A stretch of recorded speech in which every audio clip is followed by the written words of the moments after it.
Hello friends, मी Vishakha global online मराठीमध्ये आपल्या सर्वांचं स्वागत आहे.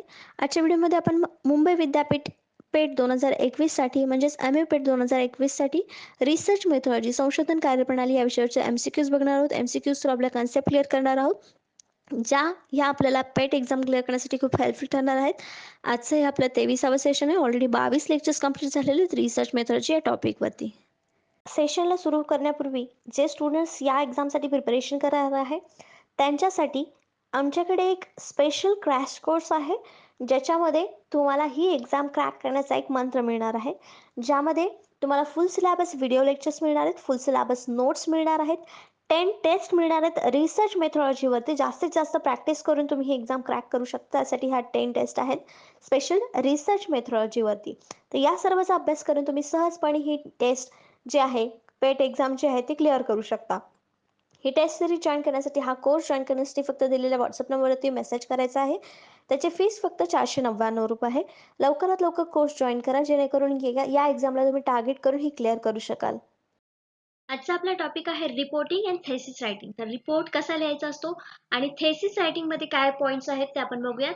इथे आपल्याला दिसतंय structure and components of scientific report. म्हणजे जो सायंटिफिक रिपोर्ट आपल्याला जो जायचा असतो रिसर्च मध्ये, त्याचं स्ट्रक्चर काय असतं किंवा त्याचे कंपोनंट्स काय असतात ते आपल्याला बघायचं आहे. Types of reports, technical reports and thesis. रिपोर्टचे टाइप कुठले कुठले असतील किंवा टेक्निकल रिपोर्ट्स काय असतात. Significance, different steps in the preparation मधले different steps, layout, structure and language of typical reports, illustration and tables, bibliography, referencing and footnotes, oral presentation, planning, preparation, practice, making presentation, use of visual aids. Visual aids म्हणजे काय, त्याचा उपयोग काय, किंवा planning, preparation, practice कसं वापरायचं, यावरती MCQs कसे येऊ शकतात हे आपल्याला आजच्या लेक्चरमध्ये बघायचं आहे. इम्पॉर्टन्स ऑफ इफेक्टिव्ह कम्युनिकेशन हे सुद्धा आपण MCQ थ्रू क्लिअर करणार आहोत. बघूयाचा पहिला प्रश्न. रिसर्च रिपोर्ट्स, संशोधन अहवाल. संशोधन अहवाल नेमकं काय आहे किंवा त्याच्यामध्ये काय इन्क्लूड केलं जातं हे आपल्याला आन्सर मध्ये सांगायचं आहे. आणि ऑप्शन्स काय काय दिलेले आहेत ते बघूयात आपण. पहिलं ऑप्शन आहे a present at least a review of the literature, methods used, the findings and the discussion. They have some common elements but may vary in overall organizational structure. उपस्थित किमान साहित्याचे पुनरावलोकन, वापरलेल्या पद्धती, निष्कर्ष आणि चर्चा यांच्याकडे काही सामान्य घटक आहेत, परंतु संघटनात्मक संरचनेमध्ये ते भिन्न असू शकतात. असं संशोधन अहवालाचा अर्थ आहे की पुढे ऑप्शन्स दिलेले आहेत त्यापैकी काय आहे. नेक्स्ट ऑप्शन आहे typically present a review of literature, the findings, a discussion and recommendation. म्हणजे सहसा साहित्याचे पुनरावलोकन, निष्कर्ष, चर्चा आणि शिफारशी सादर केल्या जातात. नेक्स्ट आहे always present recommendation as well as outline of the methods used in the findings. नेहमी शिफारसी तसेच वापरलेल्या पद्धती आणि निष्कर्षांची रूपरेषा सादर करते. नेक्स्ट ऑप्शन आहे last option always state the research question or hypothesis and are written in first person to show that the author takes responsibility for the findings. नेहमी संशोधन प्रश्न किंवा गृहीतक सांगतो आणि लेखकाने निष्कर्षाची जबाबदारी घेतली आहे हे दर्शवण्यासाठी प्रथम व्यक्तीमध्ये लिहिले जाते. तर हे ऑप्शन्स खूप मोठे मोठे आहेत, तेव्हा मग आपल्याला कन्फ्युजन होतं की याचं करेक्ट आन्सर काय असेल. मग यावेळेस काय करायचं आपण, शॉर्ट मध्ये आपल्याला लगेच लक्षात येईल की हे दोन्ही ऑप्शन्स इथे नाहीयेत, की याच्यामध्ये फक्त निष्कर्ष किंवा साहित्याचं पुनरावलोकन होत नाही किंवा शिफारशी होत नाही, याच्यामध्ये आणखीन डिटेल माहिती असते, म्हणजे हे बी ऑप्शन नाही. छोटा अजून दुसरं सी ऑप्शन आहे, ते आहे नेहमी शिफारसी तसेच वापरलेल्या पद्धतीने निष्कर्षाची रूपरेषा सादर करतात. तर याही पेक्षा वास्ट म्हणजे सगळ्यात जास्त साहित्य किंवा सगळ्यात जास्त पॉइंट्स असलेलं उत्तर जे आहे ते आपण चेक करतो आणि ते ऑप्शन आहे ए, ज्याच्यामध्ये आपल्याला सांगितलंय की ऍटलिस्ट रिव्ह्यू ऑफ लिटरेचर म्हणजे साहित्याचं पुनरावलोकन, वापरलेल्या कुठल्या कुठल्या पद्धती आहेत त्याचं, निष्कर्ष, चर्चा, त्यासोबतच त्यांच्याकडे काही सामान्य घटक आहेत परंतु संघटनात्मक संरचनेमध्ये ते भिन्न असू शकतात. तर आपलं करेक्ट आन्सर इथे काय येणार आहे मग, ए. कारण याच्यामध्ये सगळ्याच गोष्टी आल्यात. मग संशोधन अहवालामध्ये आपण या बऱ्याचशा गोष्टी इन्क्लूड करत असतो, म्हणून इथे आपलं करेक्ट आन्सर ए आलेलं आहे, ज्याच्यामध्ये या सगळ्या गोष्टी इथे आलेल्या आहेत. डी ऑप्शन मध्ये देखील तेवढ्या गोष्टी आपण इन्क्लूड केलेल्या नाहीयेत, म्हणजे प्रश्नामध्ये या ऑप्शनला जास्त पॉइंट्स या ऑप्शन मध्ये दिलेले नाहीयेत, म्हणून आपलं करेक्ट आन्सर इथे ए आलेला आहे. इथे आपल्याला स्टेप्स दिलेले आहेत काही, की सक्सेसफुल रिसर्च रिपोर्ट लिहिण्यासाठी 7 स्टेप आहेत. एक एक करून बघूया आपण. पहिले आहे चूज अ टॉपिक. सगळ्यात पहिले आपल्याला टॉपिक निवडावा लागतो. कुठलीही गोष्ट करताना, रिसर्च देखील करताना आपण पहिले टॉपिकच निवडतो, म्हणजे क्वेश्चन निवडतो, कुठल्या क्वेश्चन वरती आपल्याला रिसर्च करायचं आहे ते, म्हणजे चूज अ टॉपिक पहिली स्टेप झाली. It should be a subject he can understand and one that interest him. म्हणजे काय सांगितलेलं आहे, की टॉपिक कसा निवडावा, जो आपल्याला समजणार असेल किंवा त्याच्यामध्ये आपला इंटरेस्ट असेल, असा टॉपिक आपण जर निवडला तर आपला रिसर्च रिपोर्ट हा चांगला होतो. Make a plan. Next step काय याची? Make a plan. जो विषय निवडला त्याच्यानंतर प्लॅनिंग करायची, की काय काय त्याच्यामध्ये आपल्याला मांडायचं आहे किंवा काय काय आपल्याला घ्यायचं आहे. Create a calendar together to map out the process. जी प्रोसेस आपण वापरणार आहोत, जसं की डेटा कलेक्शन म्हणा किंवा ऑब्झर्वेशन साठी ज्या काही प्रोसेस आपण वापरणार आहोत, त्या प्रोसेस आधी मॅप आउट करायचे आणि कॅलेंडर सोबत त्याला मॅप आउट करायचंय. कॅलेंडर सोबत म्हणजे डे आणि डेट लिहून कॅलेंडर करायचंय का? नाही. तर कुठली प्रोसेस किती दिवसामध्ये कंप्लीट झाली पाहिजे यासाठीचं हे कॅलेंडर क्रिएट करायचं आहे. त्यानंतर तिसरी स्टेप आहे चेक विथ द टीचर. म्हणजे जे काय आपण क्वेश्चन निवडलेला आहे, जी काय आपण त्याच्यासाठी प्रोसेस निवडलेली आहे, ती योग्य आहे का, ती योग्य मार्गाने जाणार आहे का, याबद्दल आपले जे गाईड असतात त्यांना आपण एकदा चेक करून घ्यायचं, त्यांच्याकडून आपण एकदा चेक करून घ्यायचंय. ते कन्फर्मेशन मिळाल्यानंतर आपण चौथ्या स्टेजकडे जातो, ते म्हणजे conduct research and take notes. जो रिसर्च आपण कंडक्ट करायचा ठरवलाय तो करायचा, आणि त्याच्यानंतर जे काय आपल्याला विश्लेषण मिळालेलं आहे, डेटा मिळालेला आहे, ते आपण नोट्स तिथे घ्यायचे आहेत. सगळं मिळाल्यानंतर आउटलाईन द प्रोजेक्ट. जो प्रोजेक्ट म्हणजे आपण सर्च केलेला आहे, सगळं माहिती आपण घेतलेली आहे, त्या प्रोजेक्टची आउटलाईन तयार करायची आपल्याला, म्हणजे कसं असणार आहे, त्याच्यामध्ये काय काय इन्क्लूड करायचे, काय काय माहिती द्यायचं आहे किंवा त्याच्यावरून काय काय माहिती हाती लागले, हे सगळ्याचं आउटलाईन आधी करावं लागतं. आणि त्यानंतर मग शेवटी फायनल झाल्यानंतर मग आपण एक रिपोर्ट लिहितो. ही आपली 6वी स्टेज आहे रायटिंग रिपोर्टची, की हे सगळं झाल्यानंतर राईट रिपोर्ट लिहिल्यानंतर इथे काम संपत नाही. नेक्स्ट काम इथे राहतं आपलं 7वी स्टेज आहे आणि लास्ट स्टेज आहे, ते म्हणजे edit and read the report लिहिल्यानंतरची जी प्रोसेस आहे ती आहे, की त्याच्यामध्ये काय अजून काटछाट करायची आणि नवीन काय लिहायचं आहे किंवा चुका काय झालेल्या आहेत हे समजून घेऊन पुन्हा त्याच्यामध्ये बदल करण्यासाठी तो रीड करावा लागतो. लास्ट सेशन मध्ये देखील आपण एका क्वेश्चन मध्ये बघितलं होतं, की रिपोर्ट लिहिताना आपल्याला रिवाइज करण्याची स्टेप तिथे घ्यावी लागते, कारण तो खूप लोक वाचणार असतात आणि त्याच्यातून नॉलेज हे मिळणार असतं. त्यामुळे चुकीची माहिती मिळू नये यासाठी हा रिपोर्ट आपण रीड करतो, रिवाइज करतो आणि त्याच्यात काय एडिटिंग असेल तर ते आपण करतो. नेक्स्ट क्वेश्चन आपण बघतोय सेकंड नंबरचा. What kind of information is usually presented in the limitations section of the research report? Research reports मध्ये आपण स्टेप्स बघितला, तसेच त्याच्यामध्ये सेक्शन वाईज देखील आपण इन्फॉर्मेशन देत असतो. तर इथे आपल्याला प्रश्नामध्ये विचारलेलं आहे, संशोधन अहवालाच्या मर्यादा विभागात वेगवेगळे विभाग आहेत, जसं मी म्हटलं तसं या मर्यादा विभागामध्ये सामान्यतः कोणत्या प्रकारची माहिती सादर केली जाते हे आपल्याला सांगायचं आहे. ऑप्शन दिलेले आहेत. An outline of the factors that may have prevented the researchers from conducting more thorough research. संशोधकांना अधिक सखोल संशोधन करण्यापासून रोखणाऱ्या घटकांची रूपरेषा. नंतर आहे an outline of the extent of research study.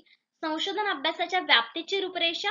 An outline of historical background of the research study. संशोधन अभ्यासाच्या ऐतिहासिक पार्श्वभूमीची रूपरेषा. An explanation of the research tool used in gather the data. Data collection, data गोळा करण्यासाठी वापरलेल्या संशोधन साधनांचे स्पष्टीकरण. तर आता प्रश्नामध्येच आपल्याला उत्तर मिळायला पाहिजे, की मर्यादा विभाग म्हणजे तिथे काहीतरी लिमिटेशन्स असणार आहेत.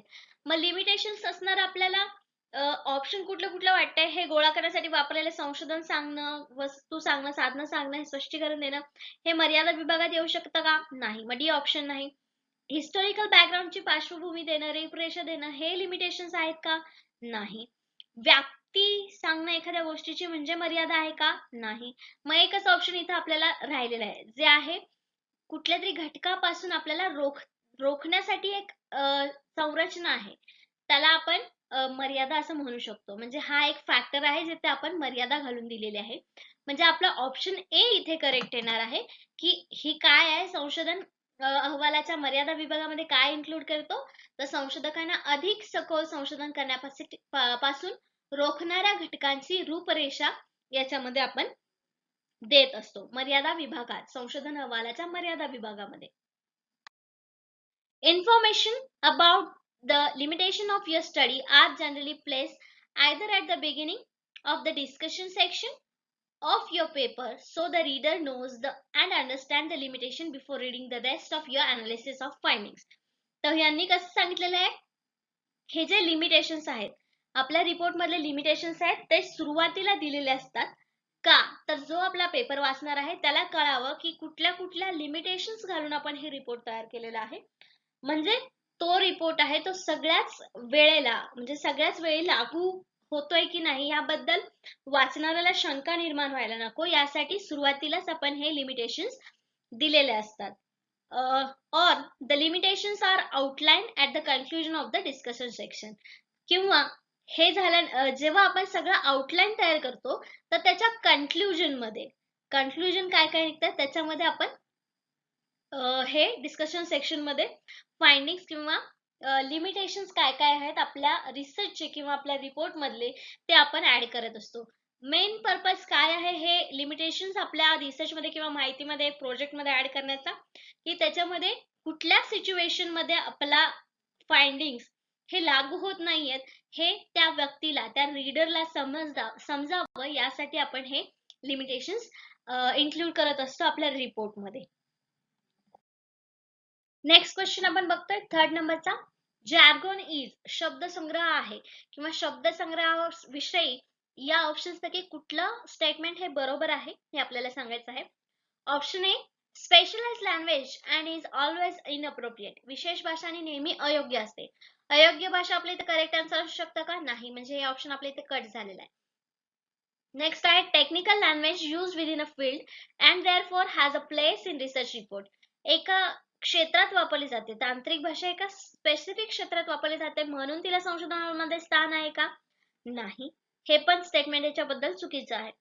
सी ऑप्शन आहे, specialised language and may be appropriate when use between peers and not with people outside the field. विशेष भाषा आणि समवयस्कांमध्ये वापरली जाते तेव्हा योग्य असू शकते, परंतु क्षेत्राबाहेर लोकांशी नाही. तर जार्गॉन शब्दसंग्रह म्हणजे जार्गॉनचा अर्थ आपण समजून घेऊया एक्सप्लेनेशन मध्ये. पण हे जार्गॉन जेव्हा वापरलं जातं तेव्हा त्या विशिष्ट फील्ड मधल्या लोकांशी आणि समवयस्कांमध्ये ही भाषा समजली जाऊ शकते, पण त्या क्षेत्राबाहेर लोकांशी बोलल्या जाणारा हा भाषा जर वापरली तर ती त्यांच्या लक्षात येणार नाही. मग हे स्टेटमेंट जे आहे ते काहीतरी सत्य ट्रूथ आपल्याला सांगताय, म्हणजे इथे हे करेक्ट ऑप्शन आहे सी. डी ऑप्शन देखील बघायचं आहे पण आपल्याला सी ऑप्शन तर बऱ्यापैकी करेक्ट वाटतंय. Specialised language is never appropriate in reports. Never appropriate in reports म्हणजे कधीही योग्य नाही. वरती आपण अयोग्य असते ह्याला आपण चुकीचं ठरवलं होतं, म्हणजे आपल्या इथे डी ऑप्शन देखील आपलं कसं असणार आहे, चुकीचं असणार आहे. म्हणजे आपल्याला करेक्ट आन्सर इथे काय मिळालेलं आहे, सी, की ही विशेष भाषा समवयस्कांमध्ये वापरली जाते, पण ते व्यक्ती सोडून जर त्या बाहेर क्षेत्रातील लोकांशी वापरली तर त्यांना ती समजू शकत नाही किंवा ती योग्य असू शकत नाही. याचा जार्गनचा अर्थ आहे किंवा जार्गन वापरण्याचा फायदा तोटा जो काय आहे त्याच्याशी रिलेटेड हे स्टेटमेंट आहे. जार्गॉन काय? आता jargon refers to the specialised language of professional और ऑक्युपेशनल ग्रुप. म्हणजे असं मेन्शन केलं नाही की सायन्स टेक्नॉलॉजी किंवा हिस्टॉरिकल ह्युमॅनिटीशी रिलेटेड सब्जेक्टशीच आहे. तर जार्गॉनचा शब्द आहे, अर्थ आहे की स्पेशलाइज्ड लँग्वेज कुठल्याही स्पेसिफिक फील्ड मधली, प्रोफेशनल लँग्वेज किंवा ऑक्युपेशनल ग्रुप मधली language. Some professions have so much jargon of their own that it has its own name. काही प्रोफेशनल काय असतात त्यांचं भरपूर संभाषण जे आहे ते एका स्पेसिफिक लँग्वेज मध्ये चालू असतं, त्याला आपण जार्गॉन असं म्हणतो. त्यांना स्पेसिफिक त्यांचे नाव सुद्धा त्यांनी काही वेळ दिलेले असतात. फॉर एक्झाम्पल म्हणून काय दिलेलं आहे, लॉयर यूज लेगलीज. नंतर while academics use academies. Jargon is also sometimes known as lingo or argot. Lingo language मधून घेतलेला शब्द असावा और argot. तर हे देखील दोन नावं jargon साठी आहेत. हे आपल्याला माहिती असावी यासाठी हे दोन वर्ड्स आपण इथे घेतलेले आहेत. तर एक्झाम्पल समजलं, हे प्रोफेशनल एका प्रोफेशन ग्रुप मध्ये एक स्पेसिफिक लँग्वेज जे असते त्याला आपण jargon असं म्हणू शकतो किंवा jargon रेफर करतं त्यासाठी. नेक्स्ट क्वेश्चन बघतोय 4th नंबरचा. Which words best describe the writing style that should be used in research report? कोणते शब्द लेखन शैलीचे उत्तम वर्णन करतात जे संशोधन अहवालामध्ये वापरले पाहिजेत? खाली काहीतरी वर्ड्स दिलेले आहेत जे रायटिंग स्टाईलशी रिलेटेड आहेत आणि ते वापरले म्हणजे आपला अहवाल चांगला होणार आहे आपल्याला सांगायचंय. ऑप्शन्स आहेत ऑब्जेक्टिव्ह अँड डिटॅच्ड, उद्दिष्ट आणि अलिप्त असे वर्ड्स. नंतर आहे पर्सनल अँड क्रिटिकल म्हणजे वैयक्तिक आणि गंभीर. इमोटिव्ह अँड जजमेंटल, भावनात्मक आणि निर्णयक्षम. सब्जेक्टिव्ह आणि डिटेच्ड, व्यक्तिनिष्ठ आणि अलिप्त. तर प्रत्येक ऑप्शन मध्ये काहीतरी चुकीचं आहे. डी ऑप्शन मध्ये आपण म्हणू शकतो अलिप्त असणं चांगलं आहे, पण व्यक्तिनिष्ठ असावं का एखाद्या वर्डनी? नाही, मग आपलं हे ऑप्शन चुकीचं आहे. नंतर निर्णयक्षम असावं, भावनात्मक असावं का? नाही, म्हणजे हे पण आपलं चुकीचं आहे. वैयक्तिक आणि गंभीर, जर वैयक्तिक असेल तर गंभीर असावं का? नाही. मग काय याचं करेक्ट आन्सर एकच मिळतं आपल्याला, जे आहे ए, उद्दिष्ट. ऑब्जेक्टिव्ह म्हणजे वस्तुनिष्ठ इथे घ्यायला पाहिजे आपण, की वस्तुनिष्ठ आणि अलिप्त अशा प्रकारची रायटिंग स्टाईल जी आहे आपली, ती आपल्याला चांगला रिसर्च रिपोर्ट देण्यामध्ये मदत करत असते. पण इथे करेक्ट आन्सर आहे आपलं A, objective and detached. The style in writing can be defined as the way a writer writes. तर रायटिंग स्टाईल कशी म्हणू शकतो? जे रायटर्स लिहित असतात त्यांचा स्टाईल एक वेगळी स्टाईल आहे असं आपण इथे म्हणू शकतो. It is the technique that an individual author uses in his writing. तर रायटर्स जे आहेत ते आपल्या ऑथर म्हणजे जे रिसर्च किंवा जे पुस्तक लिहितात त्यांचा इंडिव्हिज्युअल ऑथर जो आहे त्यांच्या रायटिंगची वेगवेगळी टेक्निक असते. It varies from author to author. प्रत्येक लेखकागत ही लेखकागणिक बदलत असते. And depends upon one's syntax, word choice and tone. तर हे प्रत्येक व्यक्तीवर अवलंबून असतं. वर्डची चॉईस, टोन कसा आहे हे सगळं ते ऑथर ठरवत असतात.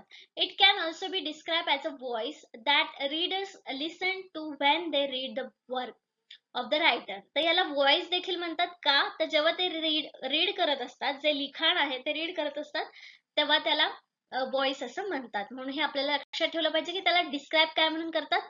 व्हॉइस म्हणून देखील डिस्क्राइब केलं जातं. कशाला? तर writing स्किलला.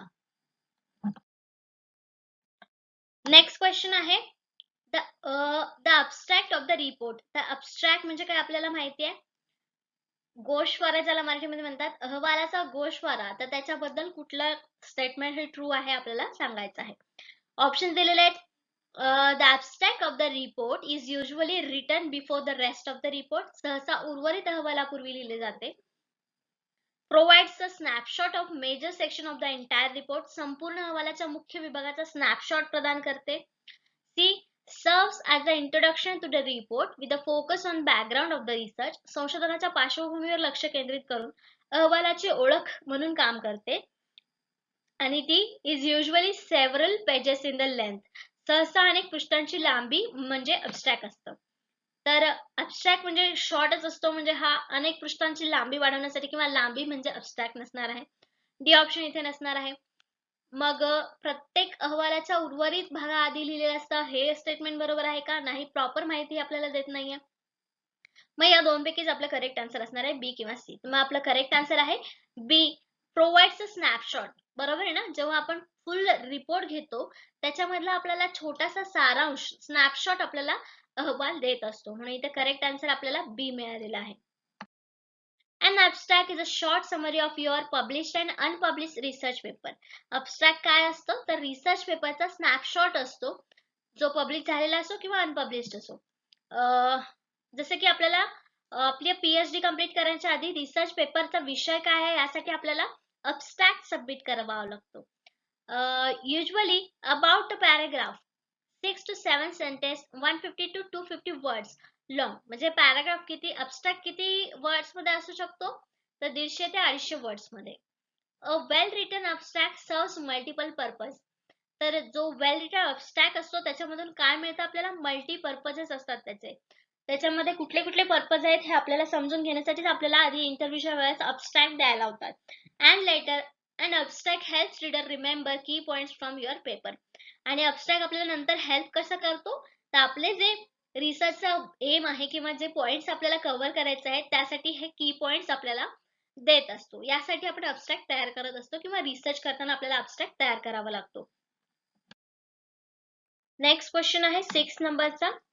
In the method section, जसं आपण लास्ट सेक्शन बघितलं होतं की वेगवेगळे सेक्शन्स आहेत आपल्या रिपोर्टमध्ये. तो आता मेथड सेक्शन मध्ये, in the method section of the report the researcher needs to. आता काय करायला पाहिजे मेथड सेक्शन मध्ये, अहवालाच्या पद्धती विभागात संशोधकांनी हे करणे आवश्यक आहे. संशोधकांनी हे करणे आवश्यक आहे. काय करणे आवश्यक आहे ते आपल्याला ऑप्शन्स पैकी सांगायचं आहे.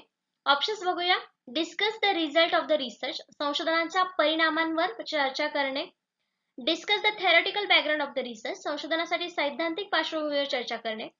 Recount in detail the daily research activities conducted during the research process, संशोधन प्रक्रियेदरम्यान आयोजित दैनिक संशोधन उपक्रमांची तपशीलवार गणना करणे. Set out in the details how data was gathered and analyse, data कसा गोळा केला आणि त्याचे विश्लेषण केले गेले हे तपशीलवार सेट करणे किंवा सेट करा. तर काय करायला पाहिजे पद्धती विभागामध्ये, पद्धतीमध्ये ऑफकोर्स आपल्याला मेथड्स कुठले कुठे यूज केलेले आहेत आणि मेथड्स कशासाठी यूज करतो आपण, डेटा कलेक्ट करण्यासाठी. म्हणजे इथे आपलं करेक्ट आन्सर काय असणार आहे, डी. डेटा कसा गोळा केला, त्याचं कुठली पद्धत आपण वापरली, कशा प्रकारे त्याचा तपशील घेतला, हे आपण मेथड सेक्शन मध्ये ऍड करत असतो किंवा संशोधकाला ते ऍड करायचं असतं रिपोर्ट लिहिताना. म्हणजे ऑप्शन असल्यावर आपल्याला सहज लक्षात आलं की डेटा गोळा करण्याच्या पद्धतीमध्येच आपण मेथड सेक्शन मध्ये लिहू शकतो.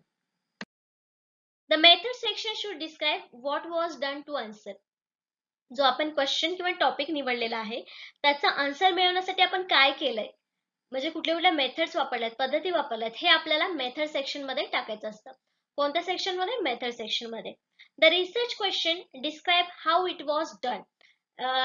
काय सांगतो आपल्याला की रिसर्च क्वेश्चन कसा डिस्क्राइब केला आपण हे इथे आपण सांगतो. Justify the experimental design and explain how the result were analyse. म्हणजे आन्सर कसं आलं, ते अनालाइज कसं केलं, हे सगळं आपल्याला मेथड सेक्शन मध्ये लिहावं लागतं. म्हणजे थोडक्यात आपण मेथड कुठली वापरली आहे, कशी वापरली आहे, काय काय मेथड्स इथे यूज केल्या जातात, हे आपल्याला या मेथड सेक्शन मध्ये टाकायचं असतं किंवा लिहायचं असतं. Scientific writing is direct and orderly. तर सायंटिफिक रायटिंग कसं असतं, डायरेक्ट किंवा ऑर्डरली असतं. तर मेथड सेक्शन मध्ये काय काय गोष्टी येतात हे आपल्याला समजलं. नेक्स्ट क्वेश्चन बघतोय 7th नंबरचा. Why is it important to identify the primary audience for the research report? जो रिसर्च रिपोर्ट आपण लिहितोय त्यासाठी आपल्याला कुठले प्रेक्षक लागणार आहे किंवा कुठले प्रेक्षक आपला रिपोर्ट वाचणार आहे याची माहिती किंवा हे ओळखणे का महत्वाचं आहे आपल्याला सांगायचं आहे दिलेल्या ऑप्शन्स पैकी. ऑप्शन ए आहे in order to adapt the findings to their linking. निष्कर्ष त्यांच्या आवडीनुसार जुळवून घेण्यासाठी. आवडीनुसार निष्कर्ष जुळवावेत यासाठी आपण ऑडियन्स बघतो का, नाही. In order to bypass undesirable readers, अवांछित वाचकांना बायपास करण्यासाठी. So that the writer can adapt the writing to meet their needs, that is term of language and the level of expertise. जेणेकरून लेखक त्यांच्या गरजा पूर्ण करण्यासाठी लेखनाशी जुळवून घेऊ शकेल, म्हणजे भाषा किंवा तज्ञाच्या पातळीनुसार. आणि लास्ट ऑप्शन आहे in order to frame the discussion in such way as to gain most approval of the findings. निष्कर्षांना बहुसंख्य मान्यता मिळावी यासाठी चर्चा करण्यासाठी आपल्याला ऑडियन्स ओळखावी लागते. तर मोस्ट अप्रोप्रिएट आन्सर कुठलं वाटतंय आपल्याला, बायपास करण्यासाठी वाटतंय का, नाही. मग कुठल्याही निष्कर्षांना बहुसंख्य मान्यता मिळावी यासाठी आहे का, नाही. चांगला उद्देश याच्यातून आपल्याला मिळतो आहे तो म्हणजे की जे आपले ऑडियन्स आहेत त्यांच्या गरजा आपल्याला पूर्ण ओळखता आल्या पाहिजेत आणि त्याच्याशी जुळाल्या पाहिजेत. म्हणजे आपलं तर करेक्ट आन्सर काय असणार आहे, सी. त्याच्यातून आपल्याला जे आपले लेखक आहेत, ऑडियन्स आहेत, त्यांना समजणारी माहिती आपल्याकडून गेली पाहिजे, डिलिव्हर झाली पाहिजे आपल्या रिसर्च प्रोजेक्ट मधून किंवा रिसर्च रिपोर्ट मधून. म्हणून आपल्याला ऑडियन्स पहिले ओळखावे लागते कुठलाही रिपोर्ट तयार करण्याआधी. मग इथे आपला करेक्ट आन्सर सी आलेला आहे. Knowing your audience help you to make decision about. Highlight केलेले जेवढे स्टेटमेंट आहे ते त्याचा मेन उद्देश आहे. You to make decisions about. जो कोणता विषय आहे किंवा टॉपिक निवडलेला आहे त्याच्याविषयी डिसिजन घेण्यासाठी तुम्हाला ऑडियन्स ओळखणं हे महत्वपूर्ण ठरतं. What information you should include. त्याच्यामध्ये काय इन्फॉर्मेशन तुम्हाला इन्क्लूड करायचे आहे. How you should arrange that information. Information कशी अरेंज करायची आहे. And what kind of supporting details will be necessary for the reader to understand what you are presenting. आणि जे आपण प्रेझेंट करणार आहोत, समोर सादर करणार आहोत, ते समजण्यासाठी अजून काय काय गोष्टी आपल्या रिपोर्टमध्ये ऍड कराव्या लागणार आहेत ते आपल्याला समजतं जेव्हा आपला ऑडियन्स असतो. उदाहरणार्थ घेऊया, स्टुडंट्स आहेत आणि पॅरेंट्स आहेत. स्कूल विषय घेतलेला आहे आपण, एक स्कूलचा टॉपिक निवडलेला आहे. तर स्कूल विषयीचा रिपोर्ट मांडताना आपल्याला स्टुडंटच्या लँग्वेजच्या दृष्टीने वेगळा लँग्वेज वापरावी लागेल आणि पॅरेंट्सच्या दृष्टीने तो लँग्वेज थोडी वेगळी वापरावी लागेल. भलेही त्यांचा विषय एक असला तरी आपला ऑडियन्स नेमका कोण असणार आहे, स्टुडंट असणार आहेत की पॅरेंट्स असणार आहेत हे आधी आपल्याला जाणून घ्यावं लागेल. आणि त्याच्यानंतर मग त्याची भाषा किंवा इन्फॉर्मेशन मांडण्याची पद्धत, अजून त्याच्यामध्ये काय इन्क्लूड केलं पाहिजे. स्टुडंट्स असतील तर त्यांना जास्त चार्ट्स, चित्र याद्वारे जास्त माहिती आपण देऊ शकतो आणि पॅरेंट्सला आपण डायरेक्टली डिस्क्रिप्टिव्ह इन्फॉर्मेशन दिली तरी ते समजणार आहे. एक्झाम्पल देऊन आपण पॅरेंट्सला समजवू शकतो. तर अशा प्रकारे एक्झाम्पलद्वारे आपण समजून घेऊ शकतो की ऑडियन्स का गरजेची आहे किंवा कशासाठी आपण इम्पॉर्टंट समजतो रिसर्च रिपोर्ट लिहित असताना. नेक्स्ट क्वेश्चन आहे 8 नंबरचा. What is presented in the findings section which of a research report. Next section आपल्याला मिळाला आहे. मगाशी मेथड सेक्शन बघितला होता, इंट्रोडक्शन सेक्शन बघितला होता. फाइंडिंग सेक्शन मध्ये रिसर्च रिपोर्ट मध्ये काय आपल्याला सादर करावं लागतं. संशोधन अहवालाचा निष्कर्ष विभागात काय सादर करावं लागतं. ऑप्शन आहे a discussion about the result, निकालांची चर्चा असते. अ क्वांटिटेटिव्ह और qualitative data that was collected, परिमाणात्मक किंवा गुणात्मक डेटा गोळा केला जातो. The theoretical foundation of the research study, संशोधन अभ्यासासाठी सैद्धांतिक पाया याच्यामध्ये डिस्कस केला जातो. The methods that were use to collect the data, data गोळा करण्यासाठी वापरलेल्या पद्धती. हे तर आपण मेथड सेक्शन मध्येच घेतलं होतं, म्हणजे हे ऑप्शन इथे नसणार आहे. मग थेरॉटिकल अभ्यासासाठी आपण फाइंडिंग्सचा उपयोग करणार आहोत का फाइंडिंग सेक्शनचा. तर करेक्ट आन्सर याचं जे आहे ते आहे बी, म्हणजे आपलं सी ऑप्शन देखील इथे चुकीचं ठरतं आणि ए सुद्धा. का तर फक्त रिझल्टचे डिक्लेरेशन किंवा निकालांची चर्चा निष्कर्ष विभागात होत नाही, तर त्याच्यामध्ये कोणता कोणता डेटा आपण कलेक्ट केलेला आहे आणि काय आपल्याला साध्य झालेलं आहे याचा आपण निष्कर्ष विभागामध्ये फाइंडिंग सेक्शन मध्ये रिसर्च मध्ये अभ्यास करत असतो. The result section should include the findings of your study only. The findings of your study. Only findings of your study हे सेक्शन मध्ये आपण करतो. जसं की तिथे आपण निकालांची चर्चा दिलेली आहे, पण आपल्याला फाइंडिंग्स मध्ये काय काय अजून ऍडिशन केलेलं आहे. पण इथे दिलेलं आहे पुढे the findings include data presented in tables, म्हणजे क्वांटिटी अँड क्वालिटेटिव्ह प्रकारचा डेटा आपल्याला याच्यामध्ये फाइंडिंग्स मध्ये द्यावा लागतो. चार्ट्स, ग्राफ्स आणि अदर फिगर्स, या सगळ्या डेटा जो आहे तो आपल्याला फाइंडिंग्स मध्ये रिझल्ट सेक्शन मध्ये आपल्याला द्यावा लागतो. May be place among the research text on separate page. A contextual analysis of this data explaining its meaning in sentence form. हे आपण डेटा म्हणजे चित्र, टेबल, चार्ट, ग्राफ यामध्ये जे इन्फॉर्मेशन प्रोव्हाइड करतो त्याला आपण सेंटेन्स फॉर्म मध्ये आपण इथे एक्सप्लेन करतो. या सेक्शन मध्ये आपण ते एक्सप्लेन करत असतो किंवा ते करायला पाहिजे रिपोर्ट लिहिताना, रिसर्च रिपोर्ट लिहित असताना. नेक्स्ट क्वेश्चन बघतोय 9th नंबरचा. What is presented in the discussion section. आता आपण अजून एक पॉइंट बघतोय, सेक्शन बघतोय रिपोर्ट मध्ये जो आहे डिस्कशन सेक्शन. संशोधन अहवालाच्या चर्चा विभागात काय सादर केले गेले पाहिजे. लास्ट मध्ये होता आपण निकालांची चर्चा, तर तो आपला त्या भागामध्ये येत नव्हता, पण आता चर्चा विभागात काय येते आपल्याला सांगायचं आहे. The numerical data that was collected, संख्यात्मक डेटा येणार का चर्चा भागामध्ये नाही. The reason for undertaking the study, अभ्यास हाती घेण्याची कारणे. A comment on the result presented in the finding section, निष्कर्ष विभागात सादर केलेल्या निकालांवर टिप्पणी करणं. Your plans for future research, भविष्यातील संशोधनासाठी तुमच्या योजना. त्यापैकी करेक्ट आन्सर असणार आहे ते म्हणजे सी. तर आपण निष्कर्षावरती चर्चा करणार आहे. पण जे आपले निष्कर्ष निघालेले आहेत, निकाल निघालेले आहेत, त्याच्याविषयी आपण चर्चा विभागात करतो. म्हणजे थोडक्यात की असा निष्कर्ष निघाला आहे, मग आपल्याला त्याच्यावरती काय उपाययोजना केला तर आपला फायदा होणार आहे, याबद्दल आपण चर्चा विभागामध्ये बोलतो संशोधन रिपोर्टमध्ये. The discussion section is where you explore the underlying meaning of your research. थोडक्यात काय जो तुमचा रिसर्च आहे त्याचा मीनिंग आपण डिस्कशन सेक्शन मध्ये मांडत असतो.